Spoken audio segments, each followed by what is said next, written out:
Good morning class 7 GNV पिथारागढ़ से। मैं Hemant Upreti TGT maths आज आपके साथ शेयर करूंगा नया चैप्टर लाइंस एंड एंगल्स, जो कि स्प्लिट अप सिलेबस के अकॉर्डिंग नया चैप्टर है।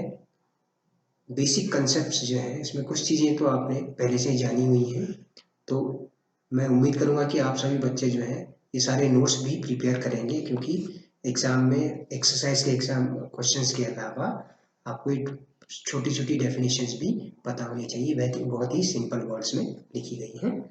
देखिए पहली चीज़ क्या है। पहली चीज़ हम रिकैप कर लेते हैं। ज्योमेट्रिकल टर्म्स का पॉइंट क्या होता है। एक एग्जैक्ट लोकेशन, एक सतह पर, एक प्लेन पर एक एग्जैक्ट लोकेशन एक छोटे से डॉट से उसको दिखाते हैं, तो उसको पॉइंट कहते हैं, जो लोकेशन बताता है किसी चीज़ की। Okay. Line, a straight line on a plane extending in both directions with no end points is called a line. Line किसे कहते हैं, जो दोनों साइड एक्सटेंड होती है, इंडेफिनेटली एक्सटेंड होती है, कहीं रुकती नहीं है, उसे लाइन कहते हैं। लाइन का छोटा सा हिस्सा जिसके एंड पॉइंट्स हो उसे हम कहते हैं लाइन सेगमेंट। लाइन सेगमेंट में देखिए यहाँ पे दो एंड पॉइंट्स बने हुए हैं, तो ये क्या है, लाइन का एक छोटा हिस्सा है, तो लाइन सेगमेंट कहा जाता है। A part of a line that has two end points and this have a definite length is called a line segment. Okay. Ray क्या होती है, एक एंड पॉइंट होता है और किसी एक डायरेक्शन में जाती है। अ line segment extended indefinitely in one direction is called अ रे। जैसे सन रेज कहते हैं ना, सन से अर्थ की तरफ आती है, तो सन की तरफ से एंड पॉइंट होगा और ये नीचे इंडेफिनिट नीचे की तरफ को आती रहती है। तो लाइन सेगमेंट और रे में ये कॉमन अंतर है। ठीक है, ये आप जानते हैं पहले से ही कि पॉइंट मतलब एक एग्जैक्ट पोजीशन या लोकेशन दिखाने के लिए एक पॉइंट का इस्तेमाल करते हैं। तो सब पॉइंट्स बना रखे हैं, तो पॉइंट्स को हम डिनोट करते हैं A B ऐसा करके कैपिटल लेटर्स में लिख देते हैं, है ना।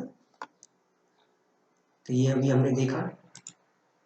अच्छा, अब बात करते हैं इंटरसेक्टिंग लाइंस की। Lines that cross each other, lines that if two lines cut each other at one fixed point at one point, they are called intersecting lines. जैसे कि अल्फाबेट, इंग्लिश अल्फाबेट का X लेटर है ना। Okay. Parallel lines जो कभी एक दूसरे को क्रॉस नहीं करती, हमेशा सेम डिस्टेंस पे एक दूसरे की होती हैं, उनको हम कहते हैं पैरेलल लाइंस।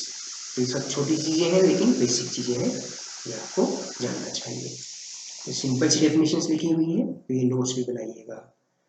अब एंगल कैसे फॉर्म होता है। अब ये दो, अगर दो रे लें, मान लीजिए एक रे BA है और एक रे BC है, ठीक है। रे AB और BC को मिलाएं तो B एक कॉमन एंड पॉइंट हो गया, तो इस B कॉमन एंड पॉइंट को हम कहते हैं वर्टेक्स। क्या कहते हैं, vertex of the angle. So B is the vertex of angle ABC।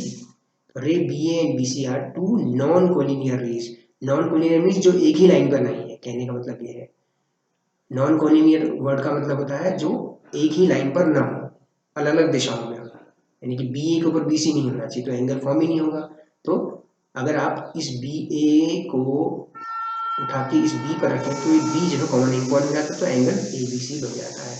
तो इन दोनों को हम क्या कहते हैं, BA और BC को इस एंगल की आर्म्स कहा जाता है। क्या कहा जाता है, आर्म्स कहा जाता है।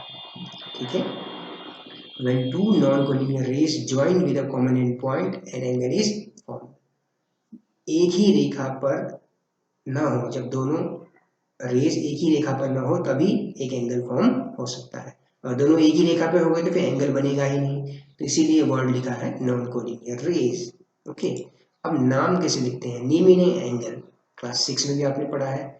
To name an angle, we name any point on one ray and the vertex and then any point on the other ray. पहले एक पॉइंट से शुरू करते हैं, फिर कॉमन वर्टेक्स को बीच में लिखा जाता है, फिर C। तो आप इसको कह सकते हैं एंगल ABC। एंगल ABC ये एंगल का नोटेशन है, एंगल का नोटेशन है ना, थोड़ा सा तिरछा स्लैंट करके ये एंगल का सिंबल है।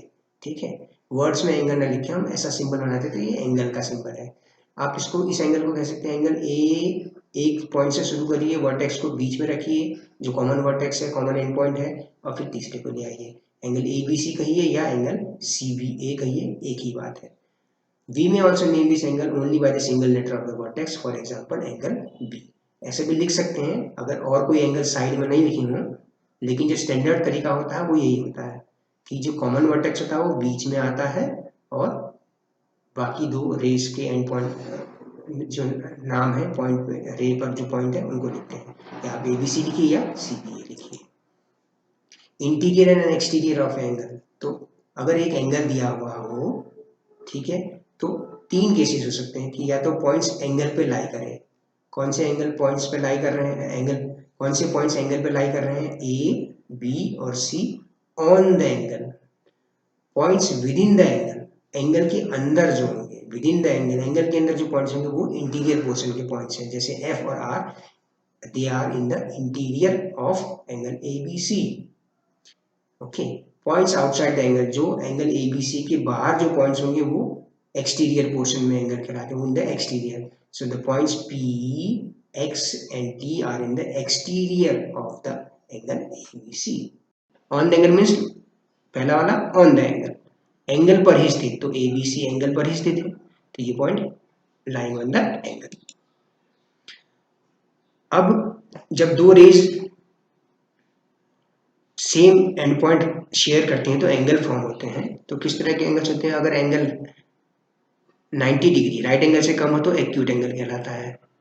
अगर 90 डिग्री का एंगल हो, ये एंगल क्या है 90 डिग्री, अगर 90 डिग्री का एंगल हो तो उसको हम क्या कहते हैं right angle. An angle with that forms a square corner, जैसे स्क्वायर में कॉर्नर होता है ना, इस तरह से एक डेस्क के कॉर्नर को देख लीजिए, राइट एंगल होते हैं दो एडजेसेंट साइड्स, एक डेस्क की दो एडजेसेंट साइड्स को, है ना।